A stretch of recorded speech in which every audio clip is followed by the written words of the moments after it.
we are live.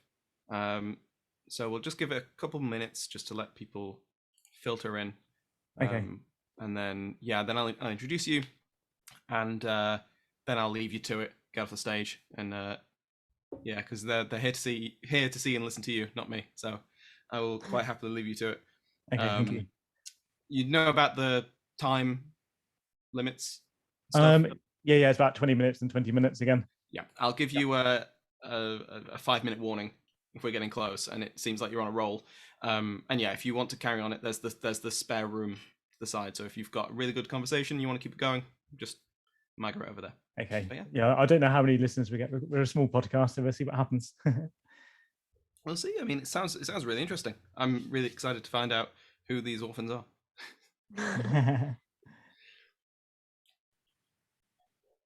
Couple of people filtering in. Ooh, okay. And it is now 1:45. I know that the Rex Factor guys were running over a little bit, so I think that's possibly delayed. I left as Ben was shutting them down, so possibly there's still a few people watching. Okay. Yeah, I was just listening to their one. There were a couple of questions at the end, which they were still going over. Yeah, that's it happens. But okay, so I think we may as well start now. So hello everyone, my name is Sam Hume. I'm here as the tech support admin guy. The session is being recorded. All sessions today are going to be recorded. If you have any problems, just put it in the chat and we'll try and sort it out. So today's first standalone session in this room is Anton and Rick. Again, I've forgotten the pronunciation. You're not right. Poidevin. Them, Poidevin. They are the hosts of Curiosity of a Child, where Rick and Anton talk about history, science, tales, and everything in between. They look at the quirky and the everyday, seeking the stories and curiosities that make the world the rich place it is. So today, Rick and Anton are presenting 22 Orphans to Save the World, which is one hell of a title, a great premise, and I can't wait to see how it goes. So without further ado, I will leave you. Oh, hang on, there's someone in chat. Oh no, someone just saying hi. I'll leave you to it. Thank you very much. Thank you, Sam. Okay. Yeah, thank you, everyone. We're very excited to be here. And yeah, we are going to be telling a story of 22 orphans who saved the world. And we've got a little slideshow to go here, but a couple of minutes ago, we lost all our audio. So fingers crossed it's going to go smoothly now. But let me just share my screen and we'll get started. If I can work out where to go.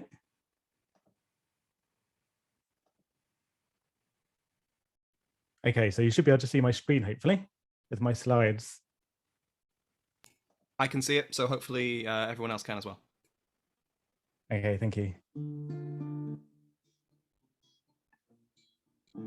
So when we were invited to talk today, this was a topic which had already been floating around in my head for a while as an episode idea. And the theme of crossings was a perfect fit for it. And also vaccines and viruses sadly recently become more in the news than before with corona. And today we're talking about... Sorry, Rick and Anton, sorry, I've just had to mute you. I think you're getting feedback, so the music has gotten louder and louder and louder, and so we couldn't hear you. I'm going to unmute you now. Okay, yeah. Oh, very loud. Can you try speaking again? Oh no, you're clipping now. I'm not sure why that's happened. Hang on. So, okay. Ooh. Could you go into your audio settings and you may be able to, you can reduce the input level. Okay. Which screen can you see as well? Sorry? Oh, just 20 to the title page. Okay, brilliant. Okay. But yeah, so you may have, your settings might be automatically adjust microphone volume, so it might have spiraled from that, maybe. Okay. How do I sound now? You sound much better. Okay, right. Brilliant. Okay, all right. Well, I will, let's hope that doesn't happen again, but please continue. Okay, yeah. Yeah, sorry about that, guys. Yeah, so Today we're going to be talking about smallpox and a 19th century Spanish public health initiative, which was aimed at controlling it. And it's the first such medical intervention of its kind. And what we hadn't expected when we started planning this was that another pox was going to be doing the rounds and these at the moment, monkeypox. Yep. I can promise it isn't some sort of sick marketing campaign by us. No, it's got nothing to do with us, okay? So don't worry about that. Now, I'm sure that everybody has heard of smallpox, and thankfully today it's not something that we really have to worry about. It's actually the first disease to be eliminated, and in 1980, the World Health Assembly declared it eradicated. Well, except from all the samples kept in the labs around the world. Yeah, that's right. It's rather scary, really. But just how deadly is smallpox, Anton? The RO number is about 5 to 7. That means for every one person infected, another 5 to 7 people will catch it. And if you did catch it, 1/3 of people died. And if you survived, 75% of you would have disfiguring scars. Also, 5 to 10% will develop ocular issues, including blindness. So not very nice. No, it's a really horrible disease. Oops. Yeah, so I'm not actually going to show any pictures of the talk. It's not very nice, but here's some illustrations from the 1800s that kind of just show the massive pustules that you get. So unlike something like COVID, which isn't particularly visible, smallpox, if you caught it, your whole body would come up in these horrible, horrible pustules. So let's have a look at the number of sorry, there we go, it's my slides. So Anton, just how deadly was smallpox? Oops, sorry. Oh no. All right, there we go. So during World War II, 40 to 50 million people died. As smallpox during the 20th century killed 300 to 500 million. And this was the century which we defeated it as well. So that's quite a lot. Yeah, so that's up to 10 times the number of people who were killed in World War II, killed by smallpox. Now, smallpox, it's actually been around for about 12,000 years. That's our recorded history of it. So it's one of the largest killers in history. And any efforts to eradicate it would obviously have to be an international effort with cooperation across many cultures and countries and boundaries. And even during the height of the Cold War, the US and the Soviets worked together to help eradicate it. But that's not the crossing that we're covering today, because we are talking about the 22 orphans who in 1803 were turned into human vessels for the vaccine, and they were used to carry it across the Atlantic.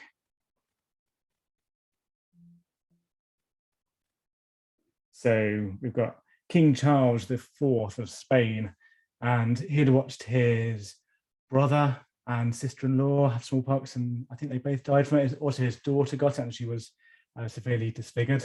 And he'd also seen it ravage parts of his empire. There's a big outbreak in South America. So that sideways map that I've got on the slide there, the gold bit is the Spanish Empire at the time. And then on the 3rd of November, 1798, he declared that the civilian population should be variolated. But then shortly after that, he actually received a copy of Edward Jenner's book, and which mentioned vaccination rather than variolation. So Anton, what is the difference between the two? Variation is taking a pox from someone with smallpox and scratching the fluid into the skin. The recipient would receive a milder version of smallpox, but significant scarring could still occur, and the death rate was still 2%. I can't talk anymore. 2%. Vaccination involved taking fluid from a pox of someone infected with the related cowpox. This was much milder, but still unpleasant, I'm sure, and resulted in immunity to smallpox. Yeah, and both methods could also spread many other diseases because you're doing direct kind of arm-to-arm transmissions of the pox, which we've got something about that later. Exciting. But when you have an empire that spans the entire globe, how can you disseminate a vaccine in an age before air travel and refrigeration? You can't just pop across the Atlantic. So any attempts, the initial attempts to get it across the Atlantic, they involve sealing vaccinal material between glass plates, which are wrapped in cloth, but that was unsuccessful because it wouldn't keep it fresh for long enough. So a new plan was needed.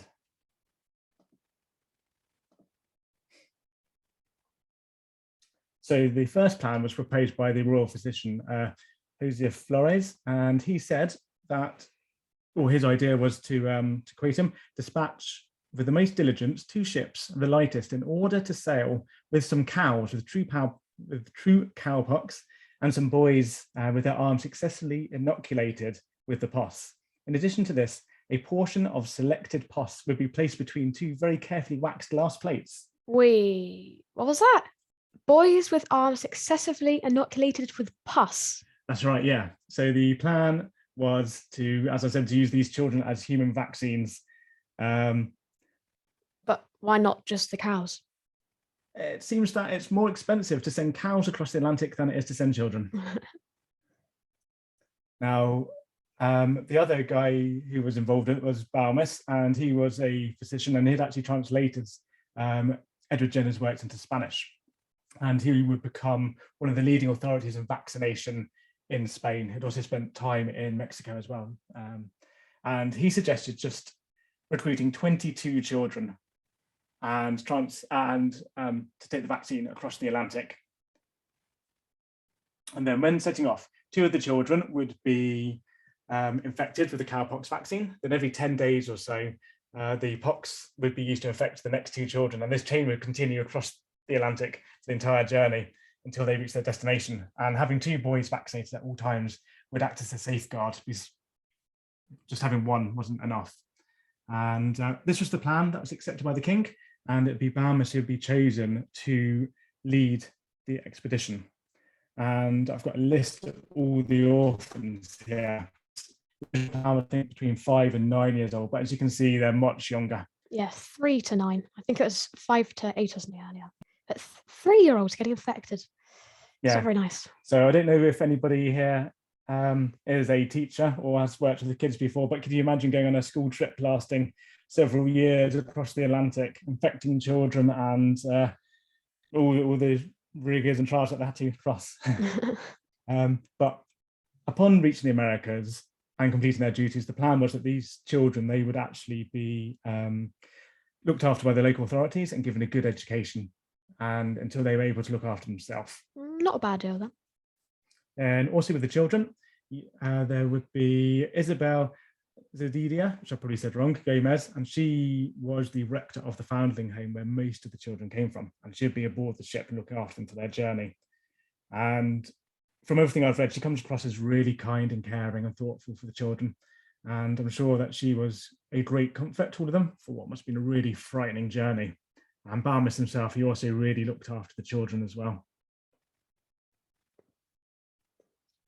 Okay, so the date was set. It was 30th of November, 1803, and they set sail. And their first stop was the Canary Islands. And when they got there, they're really warmly greeted. And on the first day, 10 children from some of the best families, that's a quote, were vaccinated. And also lots of local doctors were shown the procedure of how to carry out the vaccinations. And then from Lanzarote, 5 children of the poor class were sent in order to return vaccinated. So again, I think they're using the poorer children just as a vessel to help everybody else get vaccinated. So it's an interesting idea. Yeah. So again, the kids were being used as a transfer mechanism. Now, a large part of their mission was also setting up vaccine boards, and that was to help educate the population to the benefits of the vaccine, and also provide local production of the cowpox lymph, and also record and administer the vaccine. And the church actually played a really important role there, because they were one of the few organizations which was capable of kind of administering it all. Then after 27 days, they set sail again, this time to cross the Atlantic Ocean. Now, Anton, can you imagine being one of these children? You've left the orphanage and you've spent over a month probably now, and it's a confusing time for you. And there were some grown-ups gave some of the other kids this horrible thing that made them ill and caused all these pox to appear and flare. You've landed on some unknown islands, and there was loads of great excitement at your arrival, and a big rush and chaos all about. And now you are you're back at sea aboard a small ship, and it's winter. The seas are rough. The food isn't great. Home is far away, and everything's just far beyond your control. I mean, how do you feel? Pretty seasick, don't like the rough seas, quite upset, missing home, dreading for that cowpox to be infected. Yeah, not nice. But you've had another restless night and you're feeling sick from the waves, and you've been kept awake by the cramped conditions and the crying of several of the other children. Then mid-morning, whilst you're staring blankly out at the featureless horizon, Isabella and Balmer, they take you aside and they say, Anton, it's your turn. You're to be given the cowpox. And you're taken to the captain's cabin with one of the younger children. And this is where you receive pus from his disgusting, itching, sore pox. And he's actually been wearing gloves to stop him scratching it. And every time he tries, he's been chastised. And if you felt ill from seasickness, he looks 10 times worse than you. So Anton, we need an infected arm. Okay. So hopefully my screen has stopped sharing now. Oops, there we go. Right, so we have got an infected arm here. Yep. With a massive pox on it, which I'm going to have to pop. And there we go. And now I get some on my knife. Uh-oh. Roll up your sleeve, please. Okay. And we're going to cut that into you, like so. What? So that's the transfer of the pox. Transfer. Yummy. Is that nice? Yep. Just like honey. Right. Anyway, back to sharing the screen. Feel So infected. that was the kind of process that they go through. This big pox, which they would then transfer. Let's just get my screen sharing back up. Okay. Yeah. So now that you've been infected with the cowpox, you are one of the most important and precious people in the world, because you are the carrier of the vaccine. You have the potential and the power to save thousands of lives now. And it's going to be horrible. It's going to be irritating. You're going to have pustules form in your arm, maybe your hands and your face as well. And your glands might swell, and you're going to have pain growing in your body as the fever builds. And parts just going to be decorated like a Jackson Pollock. So how do you feel now, Anton? Still not very good. Maybe a bit more sick than I was from the sea. I mean, at least I'm trying to save the world. Yes, you are.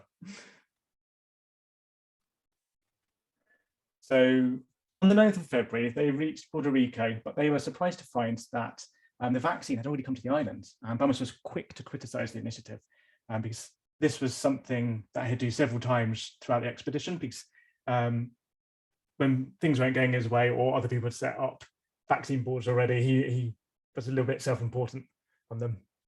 And his frustrations grew so that he actually left early. He didn't have the required number of children carrying vaccination on their arms. And he found himself in highest affliction, being on a foreign coast with a single vaccinated child. That's right. He had a single infected child left to carry his vaccine. Yeah. And then they left and sailed next for Venezuela. And when they arrived there, Balmers actually set up the first vaccination board on the American continent. And as they traveled about, they would recruit more local children to help spread the vaccine. And by early May, 12,000 people had been vaccinated. That is very good. Mm-hmm. Very, very, and there's millions of people there. And there's also very little infrastructure at the time. So you've got thick jungles and the river systems and not many roads and things. Yeah. During much of the expedition in Central America, they've been traveling over poorly mapped terrain. The roads, if they had any of them, were poor. They might be hacking through jungle, relying on a local guide. If traveling by ship, they'd need to be wary of pirates. Communication to and from the outside world would take weeks or months. And some of that news would have been about a certain Corsican by the name of Napoleon marching about in Europe. Yeah, that's right. So they're far away from Spain now, and yeah, the Napoleonic Wars are starting to happen over in Europe. So yeah, it's difficult times for them. But that's not all. You also need to convince the local population of the wonders of the vaccine. Whoops. The wonders of, sorry about that, the wonders of the vaccine. Now, if you know, when the conquistadors went over to South America and Central America, they took smallpox with them, and this devastated the Aztec and Incan populations. And the disease, as it crossed over the Atlantic, there was no natural immunity in the Americas to it. So whilst this was a couple of hundred years earlier, you imagine that these memories were still strong in the population there. Have you lost sound? No, we can still hear you.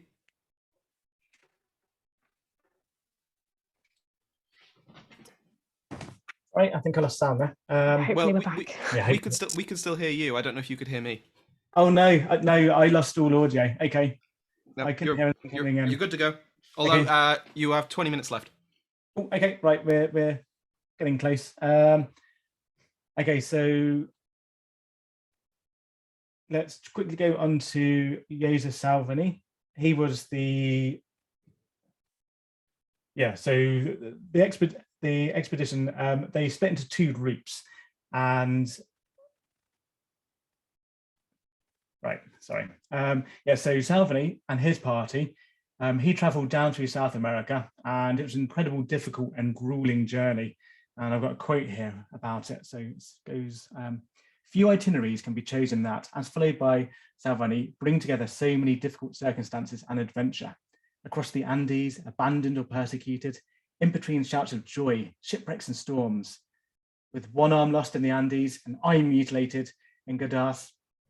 In the dust of his roots, he traces an heroic pathway for the benefit of mankind. And of this, mankind doesn't even know what his end was. So Salvani, he actually gave everything for this expedition. He died on the journey. He went blind before he died. It sounds like he lost one of his arms. I couldn't find a specific report on that, actually. But difficult, grueling time for him.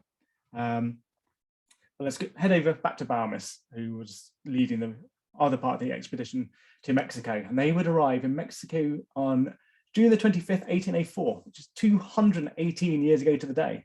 Pretty good. Yeah, good planning here.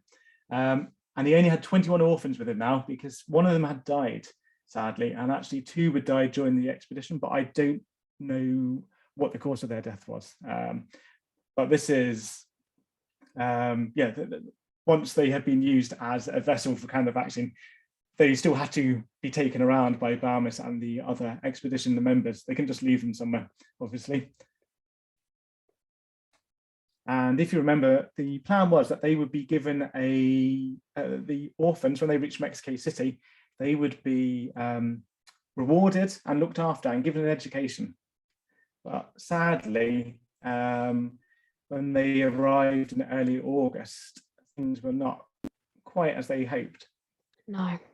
Instead of the viceroy protecting and being grateful for their services provided by the expedition, he insists so cruelly in troubling it to the last detail.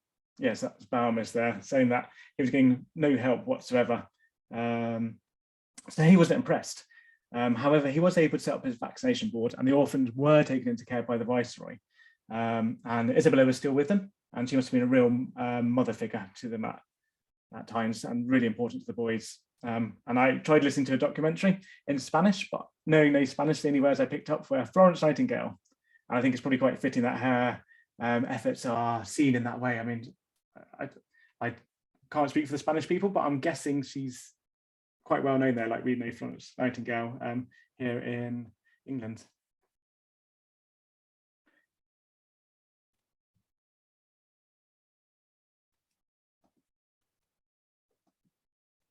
There we go. Yeah, sorry about that. Just changing my slide. So in the 3 years of the mission, several 100,000 people were vaccinated, which wasn't as many as Balmis would have liked, but still an incredible effort. And that was meant to have given about a 20% herd immunity to the population. So if you think of all the difficulties and struggles that they went through crossing the Atlantic, these kids having to be arm-to-arm vaccinated, crossing the Andes, through the jungles, aged 3 to 9 as well, 22 of them, with only a small number of people looking after them. I mean, these children were amazing. Yeah, the Atlantic had been crossed and the groundwork for the vaccine program put in place. All that remained was the Philippines and the rest of the empire, and a little matter of crossing the Pacific. That's right. They're only, if you remember back to the map, half round on their journey so far. But we're not going to cover that today. That's a story for another time. Now, if you had seen the intelligent speech quiz, one of our questions actually was, how were parents compensated for lending their children? So this is the Mexican parents lending their children to Balmis to cross the Pacific on what would have been another 3-year journey. And what's the answer to the question, Anton? It is 16 peso. Whoa. Yeah, so not a lot. And that is the end of our talk. Fantastic. Okay. Thank you both so much. That was really interesting. So just I'll open it up to questions from the audience. If you have any questions, you can put them in chat. You can raise your hand and I'll allow you to speak. Or you could use the Q&A function, which is there, and that's easier. There's always an option. Rob Boyle says he loved it, but he's got to rush off. So he won't be joining us, but Sarah Golby says thank you. Never heard about this before. I'm in the same boat. I had no idea. It's an incredibly quite modern approach to take in the 1800s. Yeah, there's not, I don't think, that much written in English about it. I guess most of obviously it's Spanish, most of the documentation is there. And I don't think Charles IV, he was known as a particularly good king, and then he had to abdicate shortly after with Napoleon and the Peninsular War. Oh yes, so, the whole revolution thing. Exactly, yeah. So there were problems actually paying the promised money to the parents, like the Mexican parents who had lent their children. So Balmis was getting very, very frustrated at all of this. And the viceroy in Mexico City, he also didn't do a particularly good job looking after the children who had come from Spain, and they weren't given the education they were promised. And yeah, it's pretty sad actually what happened to them. Because 2 of them died during the expedition, as I said, and then the other 20, it's difficult to get clear details on what happened to them, but I don't think they had a particularly happy life, unfortunately. Well, that actually leads into a couple of the questions that we've got from Jorge, I hope I'm pronouncing that correctly, who asks, do any of the names of the kids survive? Yeah, I've got a slide somewhere. Hang on one moment. I'll find the list again and let me put that on screen for you, and you'll be able to see. Let me just share. Okay, so hopefully in a moment you'll be able to see the 22 children, their ages. So from 3 years old all the way up to 9 there. Actually, the second to last child on the right, Benito Velez, he was actually the adopted son of the rector of the kind of orphanage where most of the orphans came from in Spain. Sarah Golby asks, where can we learn about what happened next? Well, maybe we'll do an episode on that, Anton. Probably, yeah. Yeah, but I can tell you about the story now if you like. So they would get, I think it was 26 Mexican children now for the next part of the journey, and then Isabella was still with them, and so was Balmis, and I don't know if any of the rest of the original kind of expedition were there. And they had to hire a passenger ship to go across the Pacific. So obviously it's a much bigger ocean, a much longer journey, so they need more children to do that. But it was incredibly cramped conditions on that vessel, and they I think they struggled because it was rat infested, and the children were basically sleeping on sacks and things on the floor. And they're saying it's only thanks to a lot of the other passengers on the ship who helped make it comfortable for them. But it must be odd if you're a passenger on a boat and then you've got 26 young children there who are being given this disease, really, through the vaccination program, sailing for many weeks at sea. Then they would, I'm trying to remember off the top of my head now, so they would have landed in the Philippines and they set up some vaccine boards there. But again, they had some difficulties in getting everything they needed. And Balmus, again, he said that he struggled to get what he wanted. I think some of this is perhaps a bit of ego on his side, but he's also on what for him must have been a very noble quest to vaccinate the Spanish Empire. There's also other times where later on when they went round into China, I think it's the same day as the Battle of Trafalgar. So that was when the British were fighting the combined French and Spanish fleets. The British East India Company actually agreed to help with the vaccination. I can't remember exactly where this was off the top of my head, when the actual Spanish kind of administration in that region themselves, they weren't disinterested in it. So even at a time of war and conflict, you can have the two opposing forces being more helpful to one another, which I think is quite a good takeaway from this, where there's bigger problems and issues that we need to solve together. Yeah, like in the Cold War as well, you mentioned earlier, between Soviets and America. Mm-hmm. Yeah.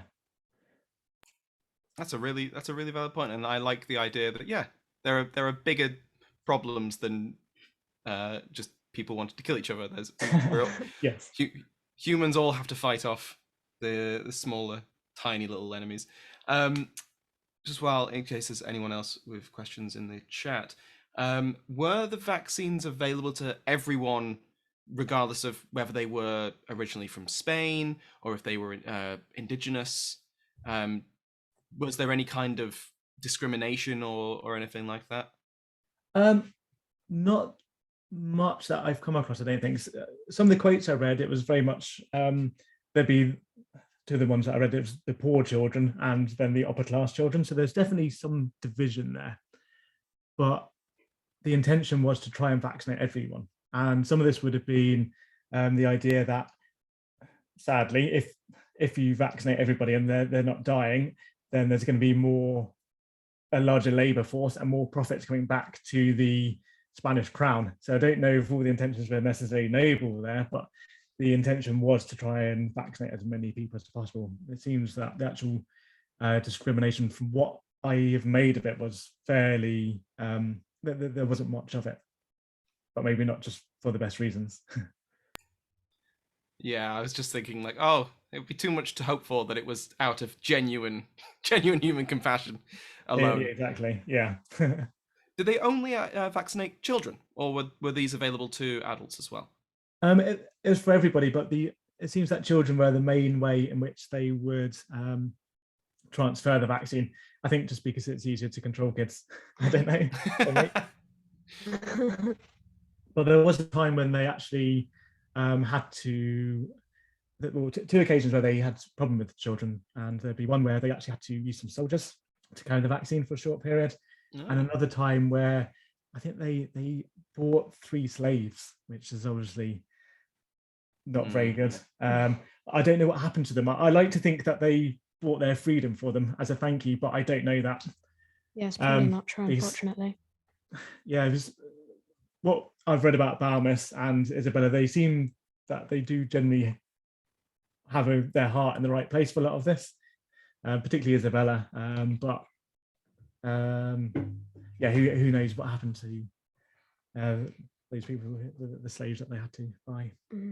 No, we'll hope for the best, and and even if that's maybe not likely. So you mentioned before the revolutions and the wars that are going on. Because obviously after Charles is overthrown, Latin America has its own wave of independence revolutions and things like that. Did they get in the way of the program? Well, it would have been from 1803 to 1806. I think it would have predated that revolution, but then I don't know what happened actually long term in terms of the vaccine boards and things that were set up, and the manufacture of the cowpox lymph nodes, which apparently the cowpox it's pretty common in England, where Edward Jenner had made his discoveries and things, but elsewhere it's not as common. But you can also use horsepox for the same process, and so I guess it would have continued, but maybe not at the scale they wanted. But I don't have any details, unfortunately. Yeah, interesting. Do we have any further questions from the audience? We're not that popular. Well, in which case, my last one is about that arm, which was incredible. I did not expect that. Had me howling. I'm glad I wasn't moved to, because I would have completely. It's amazing. I did not expect that at all. So I need to know, what is that made of, and why, Anton? Why did you start eating it? Well, I'm not entirely sure what it was made of. At first, I actually thought it was my arm, but then I look closer because it's very good. Anyway, you can explain. Okay, yeah, it's if you've ever seen the insulation that you get for pipe work, like the frame stuff, it's just made out of that. There's a masking tape round. It's a bit mummified. It's got fingernails though, which I created. It's also got real human hair from Anton's head, and then the POC was just a bit of bubble wrap. So hopefully you heard it pop. Yes. Oh, good grief. And then some honey on it to give a bit of pus. Oh God, you added fingernails. Yeah. I have to ask, and I'm terrified of the answer. You did make it specially for this. You didn't just have that lying around. I did make it especially for this, but on one of our earlier episodes, we did do corpse medicine, where I recreated like human brain and mellified man and all sorts of things. So. And did Anton start eating that as well? Or... Yes, I did actually. Yeah, we like doing recreations. Yeah. That's fantastic. I'll open it up again just for one final time. Does anyone, if there's any final thoughts, questions, ideas? That was fantastic. That was so fascinating. I had I no hope idea. it's okay. I'm struggling with my slides at times and trying to do too many things at once. I know what it is, because on one of our first episodes, we did brain surgery, and he's never been the same since. Well, in which case, I mean, we'd be finishing a little bit early, but I mean, it's fantastic. It was so great. What a great start to the day. Even though, I mean, we're both. It's near the end of the day for us, because yes, yeah. Got the balloon debate coming up next, which I'm partaking in as well. Yeah. Oh, busy day then. Anton, are you taking part, or do you get to actually enjoy the weather? I probably will. Maybe not for the whole thing though. Yeah. Well, in which case, thank you both so much. This was fantastic, and thank you to everyone who's watched this and asked questions and left comments. I don't know if you can see, but there's a lot of appreciation in the chat. Yeah. Both of you. Thank you very much. It was really good fun to do, and also thank you to all the organisers for giving us this opportunity. Mm-hmm. Well, that's good, because we'll be back. I'm sure you will. I mean, Ben's in the chat, so you've just flattered him, and that always works very well. Thank you, Ben. There's a question. Oh, yeah, he has a question. I'll allow him to talk. Oh, remind us of the show. Okay, yeah, our show is called The Curiosity of a Child, and you can find it everywhere if you search for The Curiosity of a Child. Or go to thecuriosityofachild.com or shop.thecuriosityofachild.com. Yep, we're wearing our merch. Yeah. We've got some cushions behind us as well. Or you can find us on Twitter at @CuriChildPod.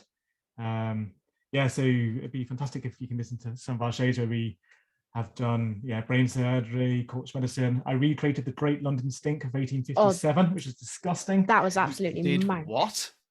the London Stink of 1857, where before I've forgotten his name now. Basically, the Thames were full of human excrement and things, and I remade that. Yeah. I'm terrified to find out how, but I need to, so I'm going to be subscribing and giving that a listen. Hey. Again, thank you so much, and thank you to everyone who's attended.